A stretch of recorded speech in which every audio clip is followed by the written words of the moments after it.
जय श्री कृष्णा भाइयों और बहनों। पूजा अर्चना सरोज गोयल चैनल में मैं आप सभी का बहुत बहुत स्वागत करती हूँ। भाइयों और बहनों, आज इस वीडियो में मैं आपको अपरा एकादशी के बारे में विस्तार से बताऊंगी कि अपरा एकादशी का क्या महत्व है, अपरा एकादशी का व्रत करने से क्या लाभ होता है और अपरा एकादशी की कथा भी सुनाऊंगी और वह उपाय भी बताऊंगी जिन उपायों को करने से मनुष्य को मोक्ष की प्राप्ति होती है और सभी मनोकामनाएं पूर्ण होते हुए घर में धन संपदा और सुख शांति की वृद्धि होती है। इस वीडियो में मैं आपको यह भी बताने वाली हूँ कि अपरा एकादशी के दिन भगवान को कौन सी चीज का फलाहार चढ़ाया जाता है। जो 24 फलाहार वाली एकादशी करते हैं वो लोग किस चीज का फलाहार चढ़ावे और भगवान के किस नाम का जाप करें और इसका व्रत करने से मनुष्य को कौन सी योनि से छुटकारा मिलता है। अपरा का अर्थ होता है अपार। यह एकादशी अपार धन संपत्ति सुख समृद्धि देने वाली है। अगर मनुष्य इस एकादशी का श्रद्धा पूर्वक नियमों के अनुसार व्रत करे तो वह धनवान कीर्तिवान हो जाता है। व्रत यानी संकल्प लेना या दृढ़ निश्चय करना। सभी धर्मों में पूजा के साथ साथ व्रत भी अवश्य किया जाता है। इसी तरह हिंदू धर्म शास्त्रों में भी व्रत को बहुत अधिक महत्वपूर्ण बताया गया है। व्रत का परम लक्ष्य होता है कि मनुष्य व्रत को धारण करके भगवान की भक्ति में लीन हो जाए और इसी को ध्यान में रखते हुए एकादशी का यह दिव्य व्रत धारण किया जाता है। अब मैं आपको यह खास बात बता रही हूँ कि अपरा एकादशी करने से क्या लाभ होता है, क्यों की जाती है अपरा एकादशी। अपरा एकादशी का व्रत अनजाने में हुए पापों से मुक्ति पाने के लिए किया जाता है। अपरा एकादशी प्रेत योनि से छुटकारा पाने के लिए की जाती है। अगर आपके परिवार में किसी की हत्या हो गई हो या अकाल मृत्यु हो गई हो या भ्रूण हत्या हुई हो या पूर्वजों का पिंडदान तर्पण नहीं किया गया हो तो इन सभी की मोक्ष के लिए अपरा एकादशी का व्रत विधि पूर्वक करके उसका पुण्य का संकल्प कर दिया जाए तो इन सभी को मोक्ष की प्राप्ति हो जाती है और पितृदोष भी समाप्त हो जाता है। इसीलिए अपरा एकादशी बहुत अधिक महत्वपूर्ण व्रत है। अब मैं आपको अपरा एकादशी का महात्म्य सुनाती हूँ जिसे भगवान श्री कृष्ण ने युधिष्ठिर को सुनाया था। युधिष्ठिर कहने लगे, हे भगवान, ज्येष्ठ कृष्ण एकादशी का क्या नाम है तथा उसका महात्म्य क्या है, सो आप कृपा करके मुझे कहिए। श्री कृष्ण भगवान बोले, हे राजन, इस एकादशी का महात्म्य क्या है, सो आप कृपा करके मुझे कहिए। श्री कृष्ण भगवान बोले, हे राजन, इस एकादशी का नाम अपरा एकादशी है क्योंकि यह अपार धन संपत्ति देने वाली है। जो मनुष्य इस व्रत को करते हैं वे संसार में प्रसिद्ध हो जाते हैं। अपरा एकादशी के व्रत के प्रभाव से ब्रह्म हत्या, भूत योनि, दूसरों की निंदा आदि सब पाप नष्ट हो जाते हैं। इस व्रत के करने से पर स्त्री गमन, झूठी गवाही देना, झूठ बोलना, झूठे शास्त्र की रचना करने वाले और ज्योतिष विद्या से ठगने वाले, नकली वैद्य बनना आदि सब पाप नष्ट हो जाते हैं। जो क्षत्रिय युद्ध से भाग जाएं तथा जो शिष्य गुरु से विद्या प्राप्त करके उसकी निंदा करते हैं वे सब अवश्य नरक में जाते हैं। मगर अपरा एकादशी का व्रत करने से वे भी इस पाप से मुक्त हो जाते हैं। जो पुण्य फल तीर्थ पुष्कर में कार्तिक पूर्णिमा को स्नान करने से मिलता है या गंगा तट पर पितरों को पिंडदान करने से प्राप्त होता है वही अपरा एकादशी का व्रत करने से प्राप्त होता है।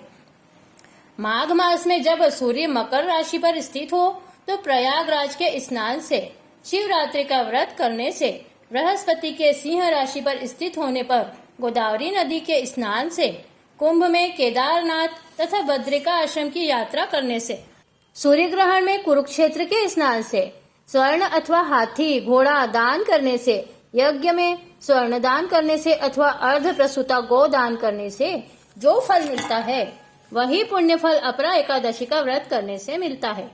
अपरा एकादशी का व्रत तथा भगवान विष्णु का पूजन करने से मनुष्य सब पापों से छूटकर विष्णु लोक को जाता है। यह अपरा एकादशी की कथा लोकहित के लिए कही जाती है। इसके पढ़ने अथवा सुनने से मनुष्य सब पापों से मुक्त हो जाता है। श्री कृष्ण ने कहा, हे राजन, मैं तुम्हें अपरा एकादशी की एक कथा सुनाता हूँ। प्राचीन समय में महिध्वज नाम का एक राजा जो अति पुण्यवान था, वह बहुत प्रकार से धार्मिक कार्य करके अपनी प्रजा का हित करता था। राजा महिध्वज का एक छोटा भाई था जो कि अधर्मी, पापी और ईर्ष्या करने वाला और पापी किस्म का व्यक्ति था। अपने इसी स्वभाव को रखते हुए वह अपने बड़े भाई से बहुत ईर्ष्या करता था और ईर्ष्या के कारण उसने एक दिन अपने बड़े भाई को मार डाला और उसके शव को एक पीपल के पेड़ के नीचे गाड़ दिया। राजा की अकाल मृत्यु होने के कारण उसकी मोक्ष नहीं हुई और वह प्रेत योनि में आ गया और उस पीपल के पेड़ पर रहने लगा। एक दिन धौम्य ऋषि जंगल में विचरण करते हुए उस पीपल के पेड़ के पास से निकले। ऋषि ने अपने तपोबल से यह पता कर लिया कि यहाँ कोई प्रेत है और उन्होंने अपनी दिव्य शक्ति से मालूम कर लिया कि उसे किस कारण से यह प्रेत योनि प्राप्त हुई है। ऋषि बहुत दयालु थे। उन्होंने उस प्रेत को पेड़ पर से नीचे उतारा और उसे परलोक विद्या का उपदेश दिया। वे ऋषि इतने दयालु थे कि उन्होंने राजा के प्रेत योनि से मुक्त करने के लिए अपरा एकादशी का व्रत नियमानुसार विधि विधान से किया और अपरा एकादशी के व्रत का जो पुण्य फल था उस राजा के नाम संकल्प छोड़ दिया, जिसके प्रभाव से राजा को प्रेत योनि से छुटकारा मिल गया। राजा ने ऋषि को शत शत नमन किया और राजा दिव्य विमान में बैठकर वैकुंठ लोक को प्राप्त हुआ। एकादशी व्रत को हमें एक ही लक्ष्य से करना चाहिए कि हम भगवान नारायण को प्रसन्न करें और इसके व्रत को पालन का अर्थ हमें सर्वत्र भक्तिमय वातावरण का निर्माण करना, मनुष्यों को जागृत करना, अधिक से अधिक भगवान का जाप करना, कीर्तन करना, भक्तों का संग करना। इस तरह हम अपरा एकादशी के व्रत का पालन करके नारायण की प्राप्ति कर सकेंगे। इसीलिए अपरा एकादशी के इस अवसर को व्यर्थ न जाने दें और इसका पूरी श्रद्धा भक्ति से पालन करके अपना और अपने पूर्वजों का उद्धार करें। यदि आपके परिवार में किसी की अकाल मृत्यु हो गई हो या भ्रूण हत्या हुई हो या पूर्वजों का तर्पण नहीं किया हो तो उसके उद्धार के लिए अपरा एकादशी का व्रत करके उसका संकल्प छोड़ दें, जिससे इन सब की मोक्ष हो जाए। अब मैं आपको वह उपाय बता रही हूँ जो अपरा एकादशी के दिन करके हम अपनी मनोकामना पूर्ण कर सकते हैं।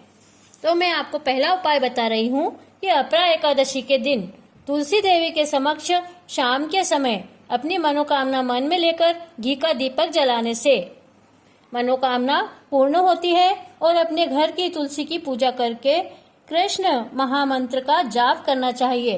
हरे राम राम राम हरे हरे, हरे कृष्ण कृष्ण कृष्ण हरे हरे। इस महामंत्र की एक माला का जाप अवश्य करना चाहिए।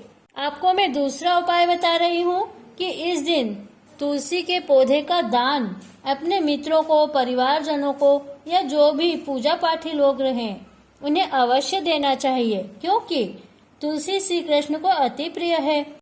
जहाँ तुलसी देवी है वहाँ भगवान है, वहाँ बैकुंठ का निवास है और वहाँ भगवान श्री हरि विष्णु का निवास रहता है। उस घर में सुख समृद्धि शांति बनी रहती है। प्रत्येक घर में तुलसी देवी का पौधा अवश्य होना चाहिए।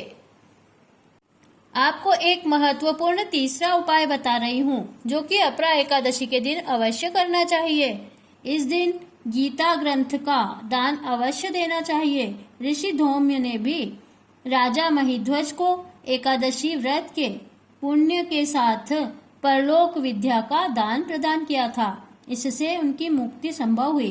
पवित्र हिंदू ग्रंथ भगवत गीता, जिसमें इस लोक और परलोक का परम गुह्यतम ज्ञान है, उसका दान दें तो पूर्वजों को भी इसका लाभ प्राप्त होगा। सबसे अधिक गर्मी का महीना होता है ज्येष्ठ का महीना। ज्येष्ठ के महीने में अपार गर्मी रहती है। इस गर्मी में ठंडी चीजों का दान करना चाहिए। शरबत, गन्ने का रस, छाछ, शिकंजी, ठंडे पेय पदार्थों का दान अवश्य करना चाहिए। पंछियों के लिए पानी के सकोरे रखना चाहिए। अपनी छत पर, गार्डन में या बालकनी में पंछियों के लिए पानी के सकोरे अवश्य रखना चाहिए। एकादशी के दिन ओम नमो भगवते वासुदेवाय मंत्र का एक माला का जाप करें। विष्णु सहस्त्र नाम का पाठ करें और दिन भर भजन कीर्तन करके शाम को रात्रि जागरण करें और शाम को तुलसी देवी के समक्ष घी का दीपक लगाना चाहिए। गीता ग्रंथ का दान करना चाहिए।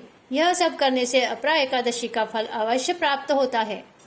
अपरा एकादशी के दिन ककड़ी, खरबूजा, तरबूजा इस टाइप के फलों का दान करना चाहिए और ककड़ी का ही सागार लिया जाता है। अपरा एकादशी के दिन ककड़ी, खरबूजा, तरबूजा इस टाइप के फलों का दान करना चाहिए और ककड़ी का ही सागार लिया जाता है। एकादशी आती है ज्येष्ठ मास के कृष्ण पक्ष की अपरा एकादशी। इस दिन सीजन की जो भी ककड़ी होती है उसका प्रसाद चढ़ाया जाता है और इस दिन श्री विक्रमाय नमः का जाप करना चाहिए और जीव मात्र मतलब कीड़े मकोड़े इनकी योनि से छुटकारा मिलता है। इस तरह हमने अपरा एकादशी की संपूर्ण जानकारी आपको दी है। अगर आपको हमारा वीडियो पसंद आया तो हमारे चैनल को अवश्य सब्सक्राइब कीजिए और इस वीडियो को अधिक से अधिक शेयर कीजिए। जय श्री कृष्णा।